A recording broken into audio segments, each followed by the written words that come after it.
Olá, meu nome é Júlia Galvani, este é o quadro Pioneiros de Luz e hoje temos o prazer de entrevistar pastor José Carlos Ramos e sua esposa Elda. Boa tarde ao casal, tudo bem com vocês? Obrigada por terem aceito o convite. Boa tarde, prazer é todo nosso, um privilégio. Muito bem, vamos à primeira pergunta, então. Pastor José Carlos, o senhor poderia começar essa entrevista nos falando um pouco sobre os seus dados pessoais, né? O seu nome completo, onde o senhor nasceu, a data e como foi a sua infância, onde que o senhor cresceu, quem foram seus pais e seus irmãos. O meu nome é duplo, né? José Carlos. O sobrenome é Ramos, não no verbo errar, mas é Ramos, né? Agora, é interessante que o nome José, a exemplo do nome Maria, é bíblico. Agora, José Carlos. Carlos não está na Bíblia, mas é um nome também importante. Um dia eu explico por quê. E Ramos, isso é bíblico. E, por favor, ninguém pense naquela passagem de Malaquias que diz: não restará nem raiz nem ramo, porque lá está no singular. E o meu sobrenome é no plural, Ramos. Não é? Agora, quando Jesus disse: eu sou a videira e vós os ramos, aí eu estou. Quer dizer que é bíblico, Ramos, né? Com certeza. E quando que o senhor nasceu e o local do nascimento? Eu preciso dizer o ano? Bem, cuidado com o tempo. Bom, na realidade, eu nasci no dia 3 de setembro de 1941. Isto significa que daqui a 20 anos eu estarei chegando a 100 anos de vida, se eu existir até lá, não é? Mas nasci em São Caetano do Sul, na região do ABC, em São Paulo, não é? E os meus pais, falecidos já, o nome Itagiba Ramos, que é o nome indígena, quer dizer pedra de fogo, Itagiba Ramos, e Maria Francisca Pereira Ramos, o nome da minha mãe. E meu irmão, eu tenho apenas um, tem um nome italiano, Noraldino Ramalho Ramos. E Muito isso é mais ou menos os dados aí da minha infância. Muito bem, pastor. Agora nos conte um pouquinho sobre a sua conversão. O senhor já nasceu em uma família adventista? Como foi que a mensagem chegou até o senhor ou até a sua família? Não, na realidade eu nasci numa família católica. Católica, às vezes até um pouco extremo. Meu pai e minha mãe casaram em Aparecida do Norte, procurando a bênção da padroeira, não é? Agora, no início da década de 50, 1950, meus tios maternos assistiram uma série de conferências na cidade de Bragança Paulista. Eles não somente se converteram, mas imediatamente começaram a pregar para nós a mensagem de Deus. Agora, meus pais tinham uma filosofia que diz assim: nessa eu nasci, nessa eu vou morrer, referindo-se à religião original deles, né? Na realidade, eles não queriam saber de nada sobre conhecimento da Bíblia. Mas o impressionante é que meus tios insistiram e pregaram para nós durante mais ou menos um ano. E aí, então, uma certa noite, minha mãe me confidenciou o seguinte: eu vou me tornar adventista. Seu pai também vai se tornar um adventista e seu irmão igualmente. E você, o que pensa? Aí eu falei assim espontaneamente: bem, se todos vocês vão se batizar na igreja adventista, eu também quero me batizar e quero me tornar um adventista. E aí então nos tornamos adventistas do sétimo dia. Não é? Foi realmente um momento de grande decisão. Muito bem. E o senhor lembra o ano do batismo e quem batizou? O ano do batismo foi exatamente no dia 27 de dezembro, 2 dias depois do Natal, não é? De 1953. E nós nos batizamos na igreja de Santo Amaro, lá em São Paulo. E o pastor, naquela época, já falecido por algum tempo, pastor Manuel Margarido. Foi realmente uma noite maravilhosa. A gente voltou para casa como se tivesse assim voando, né? De tanta impressão positiva que estava no coração da gente. Que Realmente foi legal, um evento maravilhoso. que legal, pastor. Houve uma pessoa, um momento marcante, né, para que o senhor, posteriormente já andando ali mais próximo da igreja, continuasse nesse caminho cristão? Olha, na realidade houve duas pessoas assim que agiram de uma maneira muito marcante na experiência da nossa conversão. E quando eu digo nossa, é daquele que vos fala e também de toda a minha família, né? Aquela que nos deu o estudo bíblico, a irmã Aristotelina Garcia Lisboa, e seu filho Luiz, que estavam ali sempre pregando e mostrando as verdades da Bíblia, não deixando qualquer dúvida a respeito da verdade. E então, essas pessoas realmente marcaram a presença e ficaram na história da nossa conversão. Muito bem. Pastor, você poderia nos falar um pouco sobre a sua educação, onde o senhor cursou o primário, ginásio, colegial, e depois como que foi a decisão de fazer o curso de teologia? Olha, o primário eu realizei no grupo escolar João Teodoro, lá na Vila Matilde, em São Paulo, né? O ginásio foi no Colégio 12 de Outubro, em Santo Amaro, também lá em São Paulo. E o colegial foi o técnico em contabilidade, no IAE, naquela época, hoje o NASP de São Paulo, né?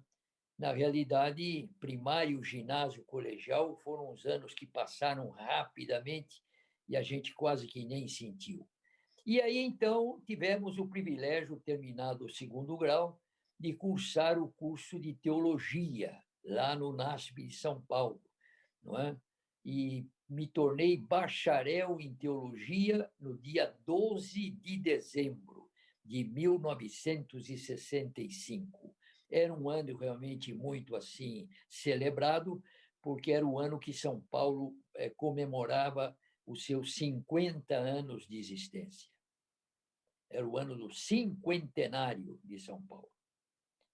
Pastor, o que o motivou a querer se tornar um pastor?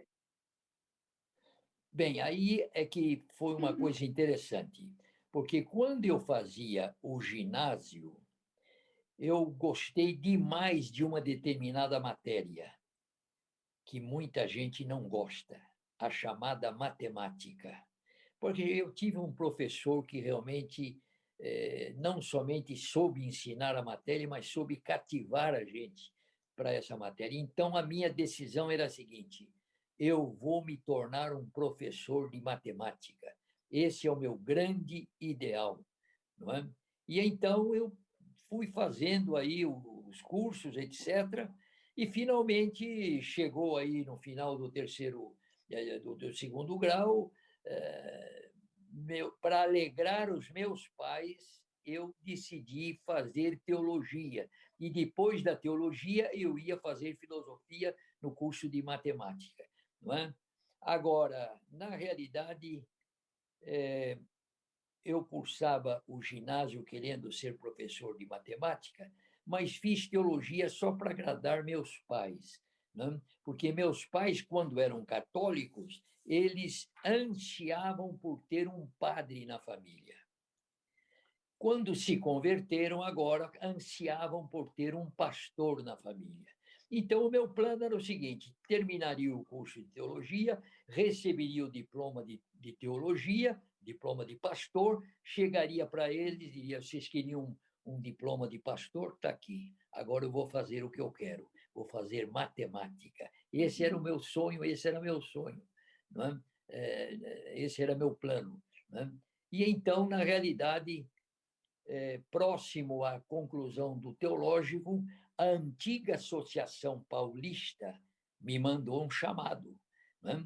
Porque eu estava terminando teologia. O que eu fiz? Respondi imediatamente, dizendo que eu tinha planos de continuar estudando.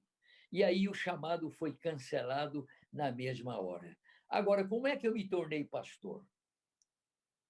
Bem, a história realmente mostra o dedo de Deus. Porque, na realidade, quando chegou uma certa altura do ano em que eu estava terminando teologia e eu não tinha chamado, eu tinha rejeitado o chamado do meu campo, que era paulista, aí o presidente da missão Bahia-Sergipe, da antiga missão Bahia-Sergipe, me fez um chamado. E eu respondi ao chamado do presidente ali, da mesma maneira que respondi para a paulistana, ou para a paulista. Olha, o meu plano é continuar estudando, etc., pensando que o assunto pararia por aí. Mas aí foi a minha surpresa. O presidente da missão, que era um americano overseas, ele trabalhava aqui no Brasil, né, como missionário, o presidente do campo, ele insistiu. O que a Paulista não fez, a Bahia fez. Insistiu no chamado e pediu que eu reconsiderasse o chamado. Aí me telefonou, aí eu aproveitei a ligação dele para explicar melhor qual era o meu plano, esperando que ali concluía tudo, não é? Mas ele não parou por aí. E eu trabalhava no departamento de contabilidade lá do UNASP, não é? E no IAE, não é? No antigo IAE, no UNASP de São Paulo. E aí, um dia, estou lá fazendo alguns registros contábeis, né? Na minha mesa de trabalho, eu ouço um vozeirão assim, lá do lado do balcão de atendimento. Eu querer falar com José Carlos Ramos. Quando eu olhei assim, tomei até um susto. Era o presidente do campo americano, Merlin Kretschmer. Estava lá me chamando. Aí me levantei, mas o senhor por aqui, pastor Kretschmer, que surpresa. Eu querer falar com você. Podemos sair? Saímos ali para o gramado contíguo ali, da capela do NASP. Ele botou a mão no meu ombro e disse, por favor, aceita chamado. Precisamos de você e do seu trabalho. Aceita chamado. Aí eu estremeci, mas o homem tinha ido de Salvador, lá em São Paulo, para falar pessoalmente comigo sobre o chamado. Eu estremeci, né? Porque um frio passou pela minha espinha. Meu Deus do céu, será que eu estou rejeitando um chamado de Deus? Todavia, eu disse ao presidente o seguinte, muito bem, pastor Kretschmer, eu lhe darei a resposta amanhã, quando o senhor tiver para partir, que ele ia voltar no dia seguinte. Não é? E aí eu fui para o quarto, estava interno lá no NASP, fui para o quarto, precisava orar, urgentemente orar. E aí orei a Deus clamando, Senhor, se realmente o Senhor está me chamando, me dê uma convicção deste fato. E quando eu me levantei da oração, eu não tinha dúvida, eu iria para a Bahia para trabalhar como evangelista, eu estava sendo chamado como evangelista do campo. E Amém. então eu tomei essa decisão. No dia seguinte me encontrei com o Kretschmer e falei com ele, olha, eu vou trabalhar lá, vou aceitar o chamado da Bahia. Só que tem uma coisa, o colégio aqui me pediu para continuar trabalhando aqui no setor de contabilidade até o fim do recesso. Não há problema, nós estaremos aguardando por você. E então, ali nos despedimos, ele me deu um abraço aí mesmo, efusivo, né? Estava feliz com a minha decisão, e ele voltou para Salvador, e eu voltei para o escritório pensando, meu Deus do céu, me ajude, porque realmente agora a reversão aí da vida está sendo tremenda. Eu vou sair daqui para trabalhar na Bahia, no estado de Sergipe. E aí, então, na realidade, tudo se deu para isso aí funcionar e acabou que fomos realmente para a Bahia, não é? Pastor, só um minutinho, nós já vamos retornar a esse assunto, né, da trajetória do seu ministério, Mas antes eu gostaria de perguntar à professora Elda para que contasse em que momento vocês se conheceram. Foi ali no IAE? Quando que vocês se casaram? E também um pouco da família que vocês formaram, né? Dos seus filhos. Você permitiria eu tomar um pouquinho a palavra antes dela? Agora sou eu. Não, você vai falar, mas é que eu tenho que introduzir o que ela vai falar. Tudo bem. Quando eu cheguei no 4º ano teológico, eu namorava uma determinada senhorita com planos sérios para o futuro. Tanto que aí, pelo 3º trimestre, comprei móveis para minha casa, eu julgaria que seria o meu lar, não é? Meu casamento e tal. Só que teve um problema. Quando eu comuniquei àquela senhorita que eu iria para a Bahia trabalhar, ela respondeu negativamente. E eu senti que ela realmente tomou um choque muito grande com a ideia de eu ir para a Bahia. E não custou muito, o nosso namoro terminou. Passou uns dias aí, a coisa esfriou realmente. De maneira que, quando eu fui para a Bahia aceitando o chamado lá do pastor Kretschmer, né, eu estava sem nenhum plano de casamento, só orando, pedindo a Deus, etc.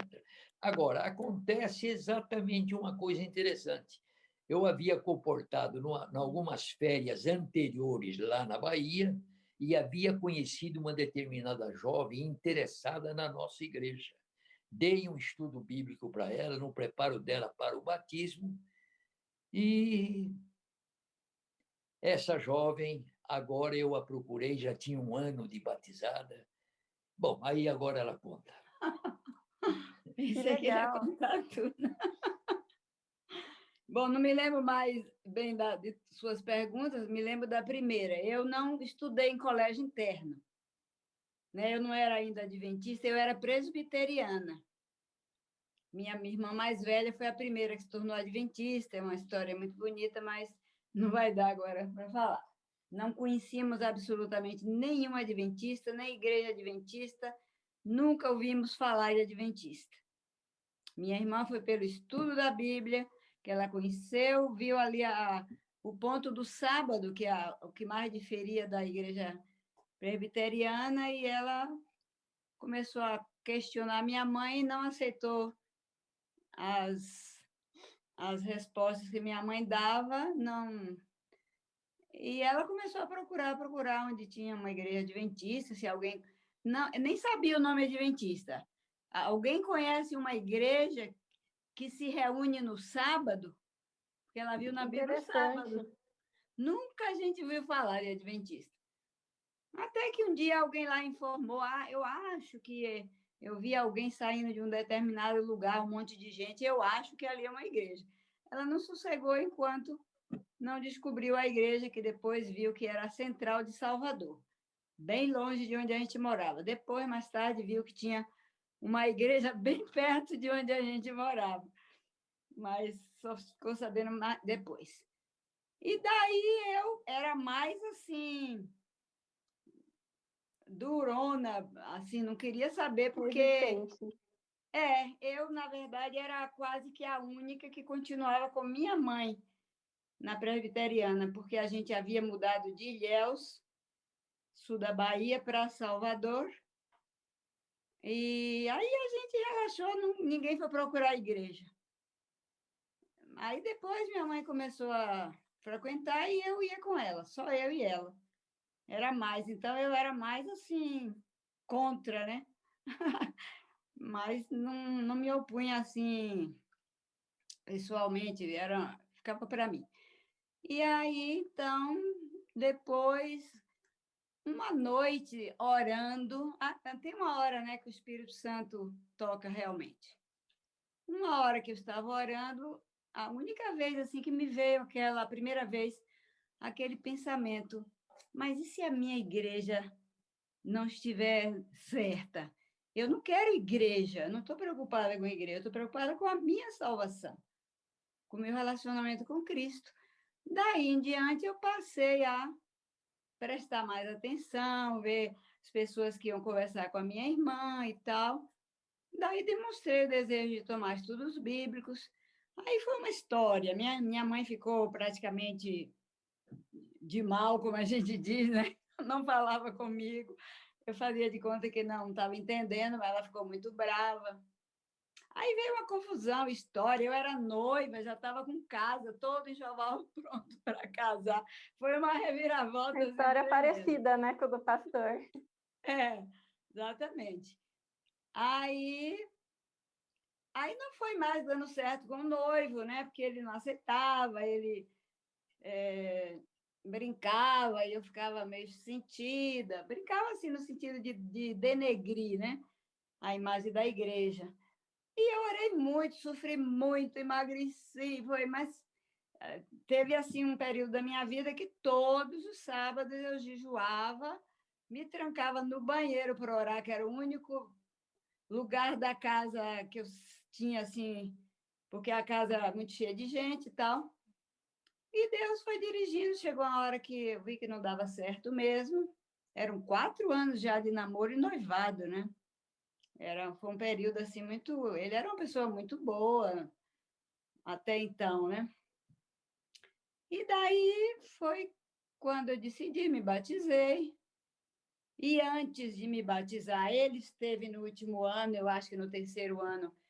Ele, não sei quantos anos você comportou na Bahia. Ele comportava sempre lá em Salvador. Várias férias. Eu acho que no último ano, terceiro ano, eu conheci, porque o pastor da igreja onde eu estava, o pastor Gustavo Pires, que eu acho que faleceu há um ano atrás, nos tornamos muito amigos e ele era amigo de Zé Carlos, já tinha conhecido Zé Carlos no IAE, convidava muito ele para pregar, que naquela época ele já gostava muito de Daniel, Apocalipse, Santuário, e eu ficava vibrando. Eu digo para ele que primeiro eu me enamorei do pregador, do não da pessoa.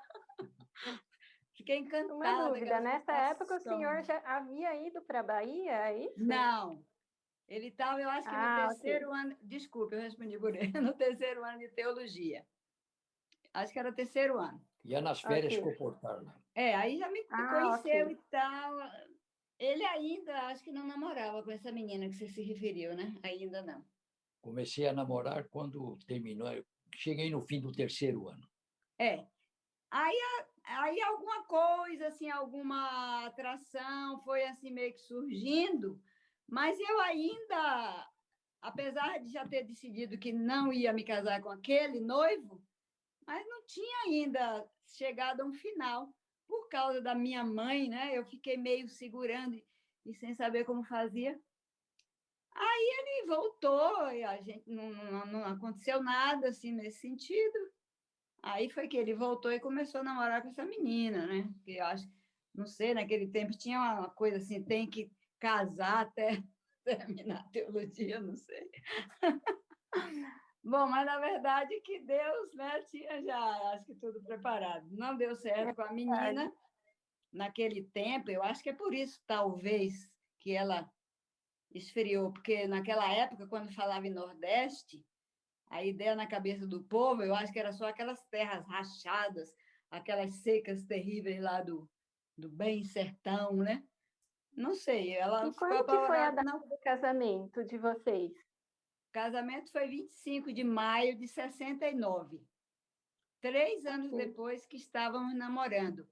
Como ele era evangelista, só vivia viajando, 3 anos, mas nós só nos víamos um dia no mês. Um dia de cada mês, porque ele viajava, fazia uma série de 21 noites ininterruptas, aí voltava em Salvador, onde eu morava, para poder fazer preparativos para a próxima série, em outro. Quase todo o interior da Bahia, naquela época, foi evangelizado. E Sergipe. Bahia e Sergipe eram dois estados que compunham uma missão. E cada vez que ele voltava, Ok. a gente E se encontrava.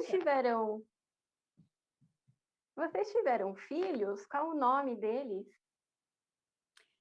Tivemos 3 filhos, dois homens, o mais velho era Jarlan, o mais novo é Jaider, e a menina do meio, que é Elmara. Mas esse filho mais velho, infelizmente, nós perdemos num acidente que aconteceu. Que meu marido também quase perde a vida, mas Deus poupou ele. Amém.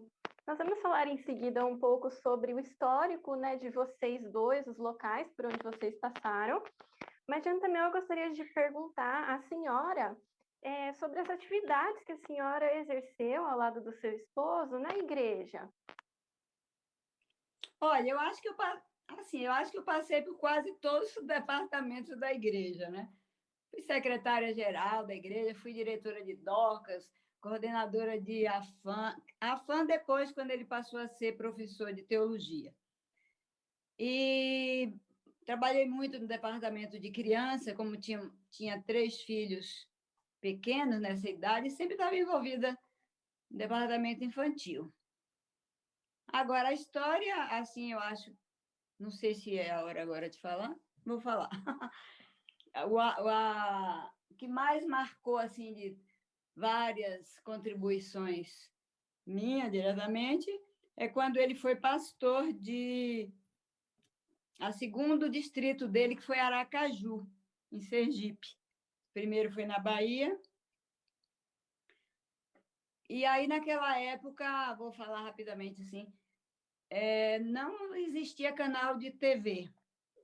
Estava começando a inaugurar lá, em caráter experimental, a TV Sergipe, né?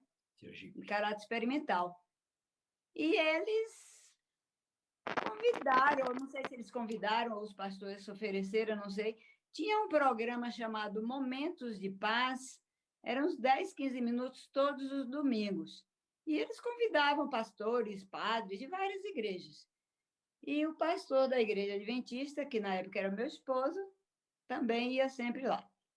E numa dessas visitas, um dia ele chegou em casa, deixa eu cortar um pouquinho, todo entusiasmado, viu bem, consegui uma coisa maravilhosa, não sei o que. Aí eu fiquei assim, o que será? Fiquei toda feliz, né? Aí ele falou assim, consegui para você fazer um programa infantil na TV. Eu quase morro. Eu falei para ele, você está maluco?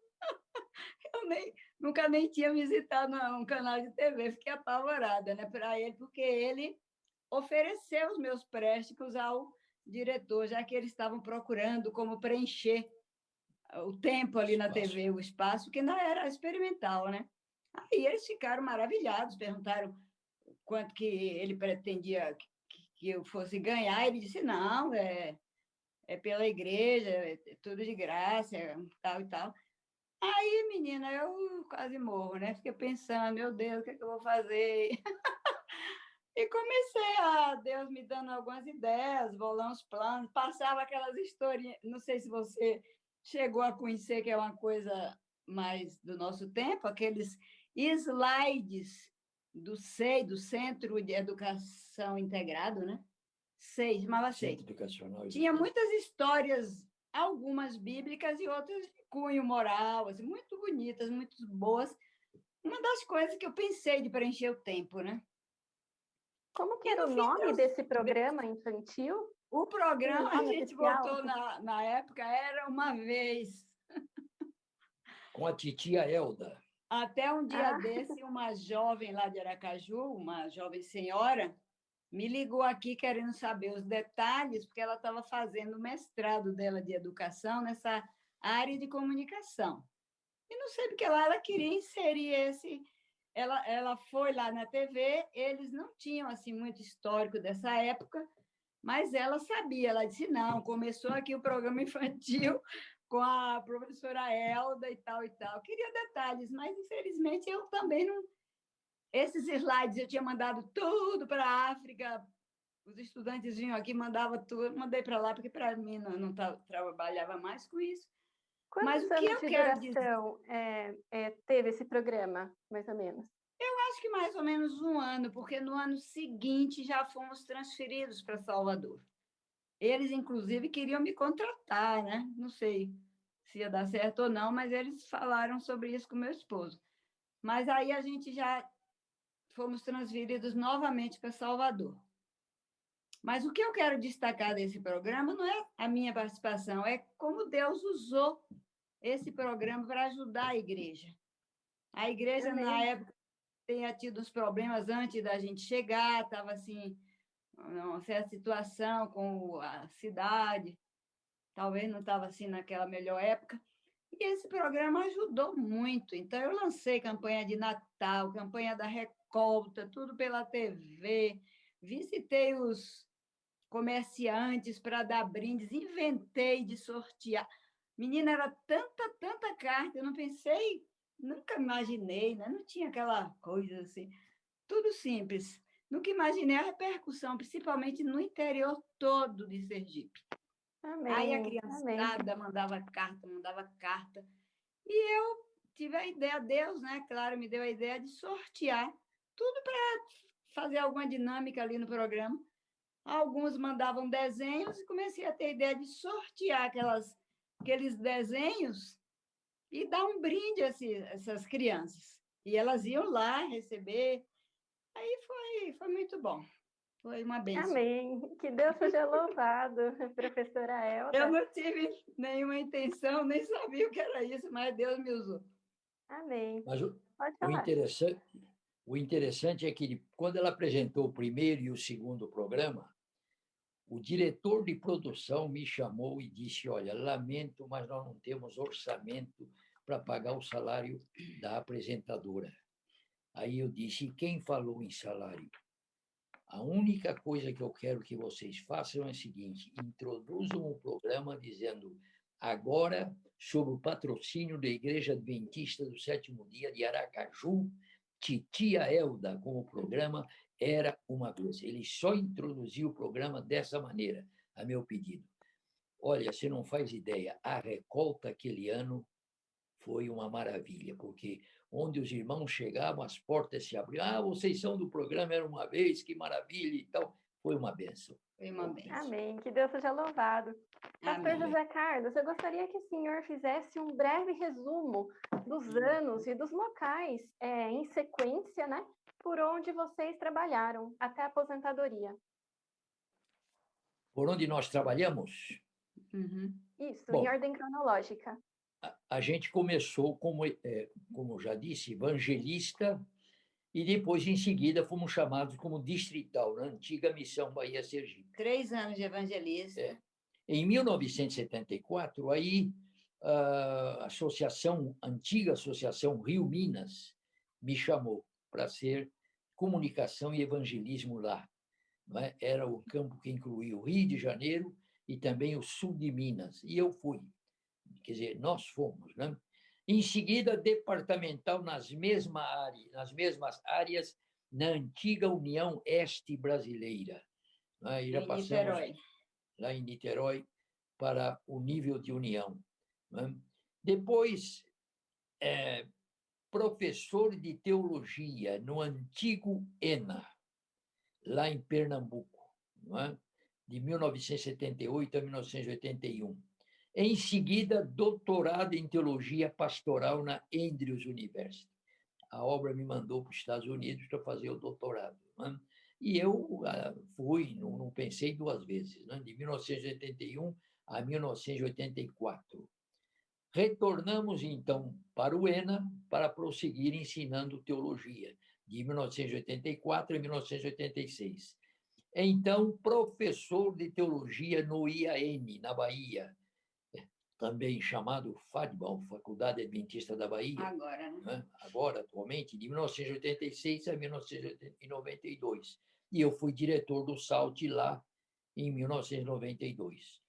Em 1993, fui chamado aqui pelo NASP, de Engenheiro Coelho, para dirigir o mestrado e o doutorado em teologia pastoral, de 1993 a 2007. Então, o que aconteceu em 2007 foi que, exatamente no dia do meu aniversário, dia 3 de setembro, não é? O IAJA, ou a Divisão Sul-Americana, me comunicou que eu estava sendo jubilado. E aí eu perguntei, mas ninguém aí se levantou para me defender, para eu continuar trabalhando? Não, é unânime, todo mundo quer que você se jubile. Tudo bem, 51 anos de obra.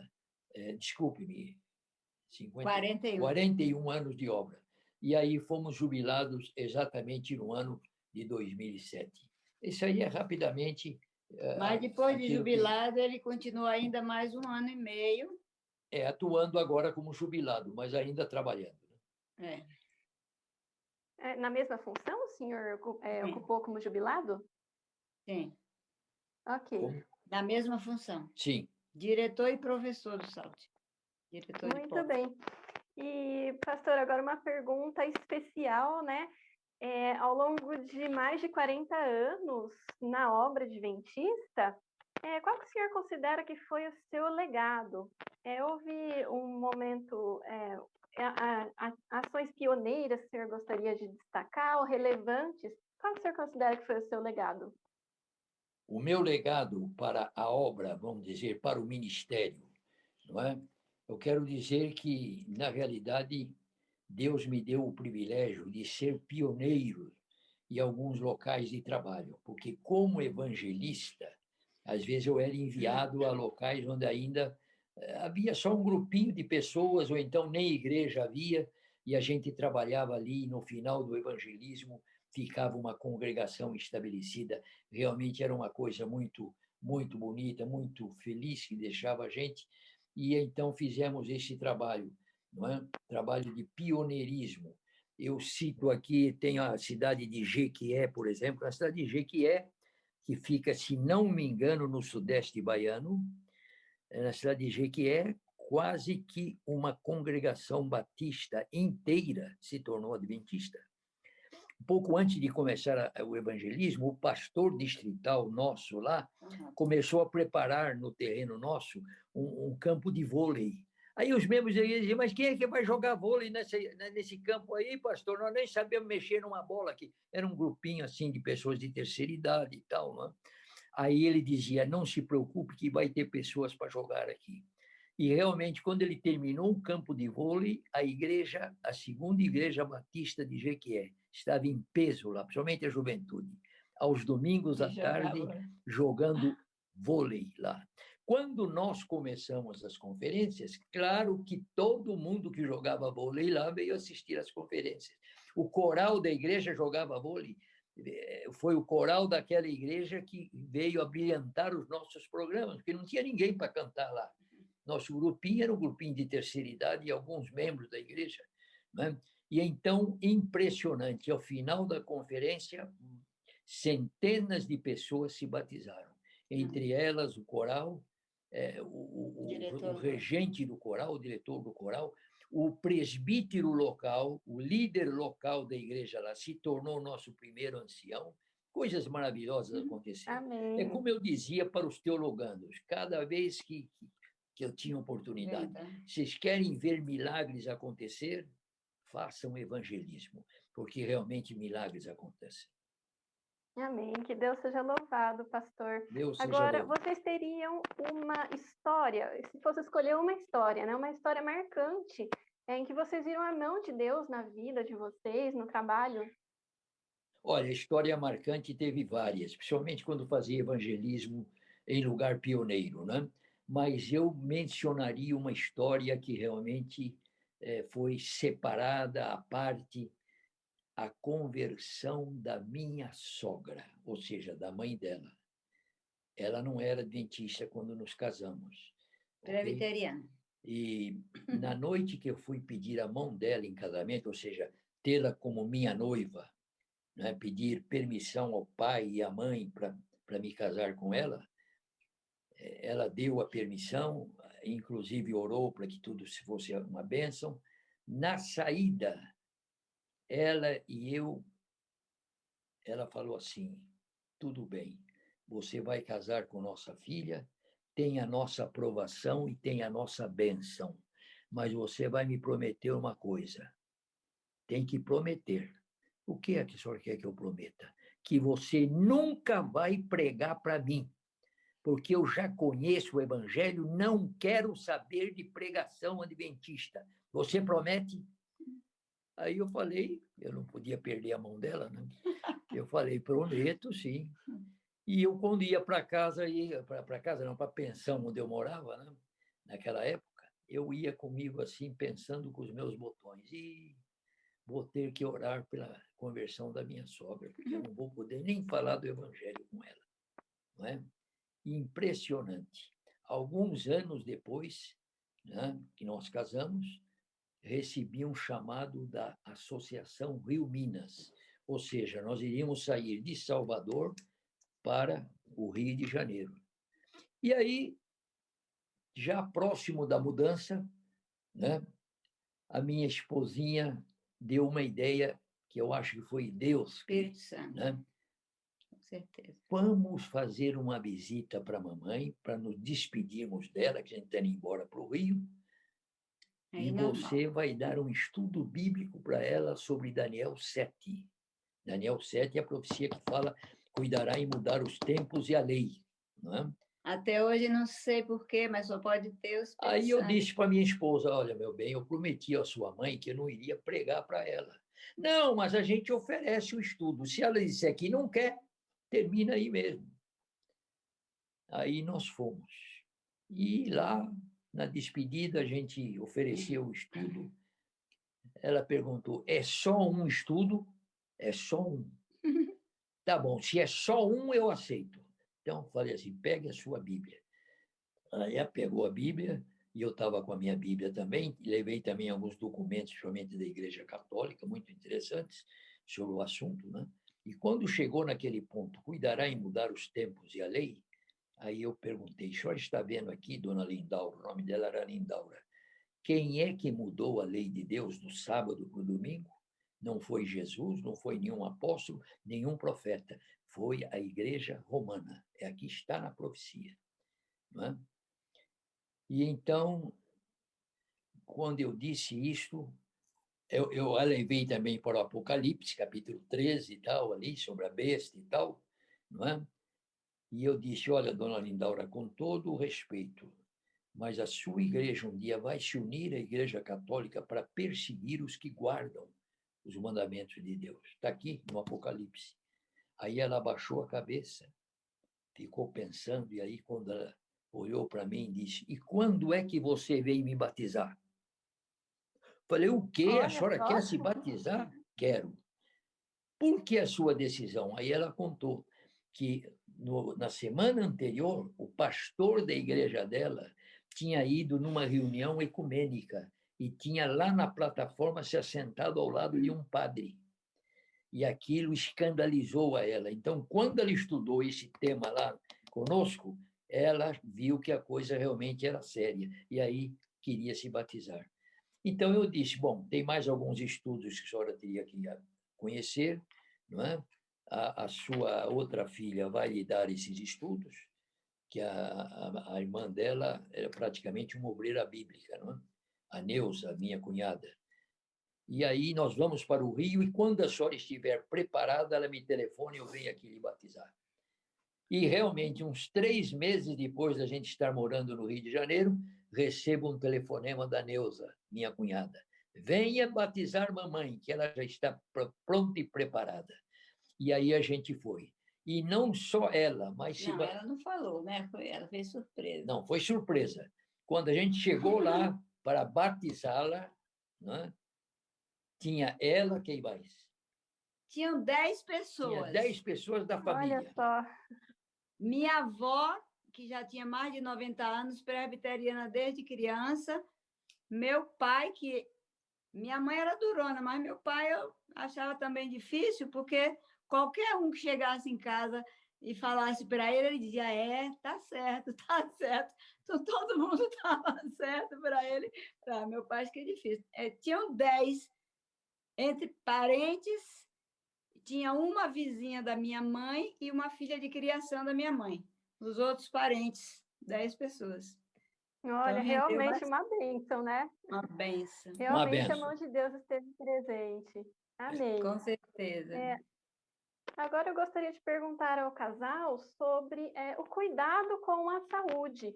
Como que vocês consideram que esse assunto seja importante na vida de um obreiro?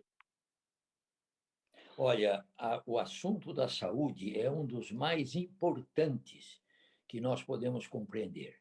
Não é por mero acaso que nós, como igreja, temos uma mensagem conhecida como mensagem de saúde. vindo de Ellen G. White. Por quê? Porque a saúde é realmente um assunto capital, de capital importância, não é? Então, na realidade, nós temos que cuidar desse assunto.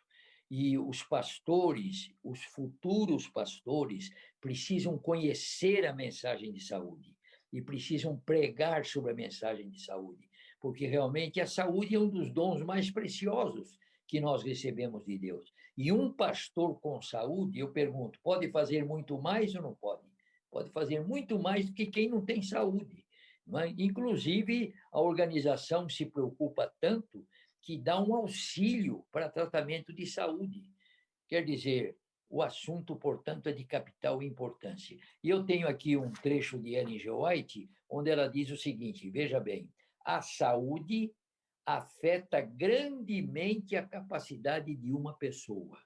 Agora vejam, todo pastor deve sentir que, se quer ser um guarda fiel do rebanho, deve manter todas as suas faculdades em condições de prestar melhor serviço possível.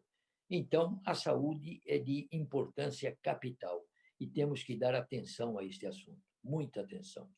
Eu só queria acrescentar que quando, em geral, a gente fala em saúde, o povo se atém mais no regime alimentar. Mas Deus deu 8 remédios e cada um deles é de suma importância. É verdade, com certeza. Agora, já caminhando para o final da nossa entrevista, qual o verso favorito da Bíblia de cada um e por quê? E, por fim, vocês poderiam deixar uma mensagem para os irmãos de fé ou os novos obreiros. Diga-se. Na minha opinião, eu não sei, ela deve ter um outro texto, mas, na minha opinião, o texto que me é mais favorito é João 3,16, não resta a menor dúvida, não é? Porque Deus amou o mundo de tal maneira que deu seu Filho unigênito, para que todo aquele que nele crê tenha a vida eterna. Por que esse texto, para mim, é favorito? Porque ele, em poucas palavras, mas de forma clara, direta, definitiva, apresenta o glorioso plano de salvação. Não é? E a gente lê a Bíblia para conhecer o plano de salvação. E ele está aí, em poucas palavras, em João 3,16. E o que temos que fazer em relação a este plano? Que é crer naquele que veio para morrer por nós. Jesus Cristo, nosso Salvador. E esse é o segredo da vida eterna. É um verso maravilhoso e importantíssimo mesmo. Eu tenho mais de um, mas um que eu gosto, assim, que eu acho ele muito forte, não sei se é o verso inteiro ou um pedaço, eu acho que é de Jó, né? Que fala, ainda que ele me mate, nele confiarei. Porque a gente já passou e passa por muitas coisas, dificuldades, e a gente, se não se segurar mesmo no braço onipotente de Deus, o inimigo tem suas investidas, né? E eu digo, ainda que ele me mate, nele confiarei. Amém. É um verso forte. Agora, qual a mensagem final que vocês gostariam de deixar para quem for assistir esse vídeo? Qual é o que? Eu não entendi. Mensagem final. Ah, mensagem. Bom, eu diria o seguinte, logicamente, para os ministros que estão na ativa, aqueles que estão entrando na obra, para os estudantes de teologia que vão um dia entrar na obra, que eles tenham a obra de Deus, dando a ela o primeiro lugar de interesse, de importância, e continuarmos ativos no ministério. Eu fico feliz porque estou jubilado, mas de vez em quando recebo um convite, como o seu convite, para fazer uma entrevista como esta, ou outra atividade na igreja, porque realmente a obra de Deus merece a nossa participação. Não é? Então, nós temos que nos tornar genuínos, autênticos ministros de Deus, porque o mundo está aí perdido, esperando por uma mensagem que realmente traga esperança e certeza, não é? de felicidade, de alegria, e a mensagem do Evangelho é tudo isso aí. Né? Então, eu diria o seguinte: preguem, meus queridos companheiros, preguem o genuíno Evangelho de Jesus, sem acréscimo, sem decréscimo de qualquer natureza. Eu diria que Cristo tem que ser o fundamento, a estrutura e a cobertura do nosso ministério. Jesus tem que ser não somente a pedra de esquina, ou seja, o fundamento do ministério, mas tem que ser a pedra de toque, o elemento decisivo, o critério final entre aquilo que é correto e aquilo que não é correto, entre a verdade e o engano, entre a salvação eterna e a perdição eterna.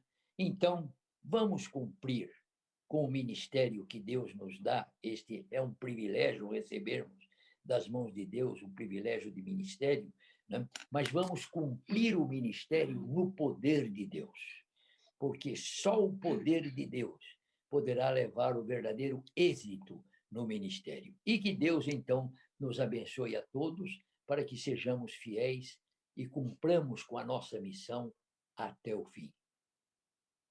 Deus seja louvado. Deus seja louvado. Amém. Eu só queria acrescentar, como não é só para os ministros, talvez esses momentos para os cristãos em geral, que a gente persista e persiga esse ideal de Deus, que é nos alimentarmos cada dia mais da fonte, porque senão a gente não subsiste. A gente está notando cada dia mais, as coisas estão se aproximando do fim, e se nós não estivermos realmente alimentados, porque, logicamente, a natureza que mais for alimentada, essa vai prevalecer, não é? E deixando as coisas que para trás ficam, como a Bíblia diz, prossigamos, entendeu? Alimentando realmente o nosso espírito, porque o mundo, cada dia mais, tem suas atrações, suas, né, atividades, e a gente, se não cuidar, pode, às vezes, se envolvendo. Então, pensar mesmo naquele glorioso dia do encontro com Cristo e estarmos com Ele diariamente, apegados ao seu braço onipotente para a gente chegar lá. Amém. Amém. Amém. Amém. Gostaria muito de agradecer ao casal pelo belo testemunho que nos contou nesta tarde. Com certeza irá ficar registrado prazer. não só aqui nos arquivos do Centro White, mas Deus para a te abençoe. eternidade, né? Então, que Deus seja louvado pelo ministério de vocês e que Ele continue abençoando aí nesse ministério que continua, né? Até a vinda de Jesus. Até a vinda. Até a Muito vinda. obrigada. Amém. Obrigada a você. Foi um Amém. prazer. Foi um prazer participar.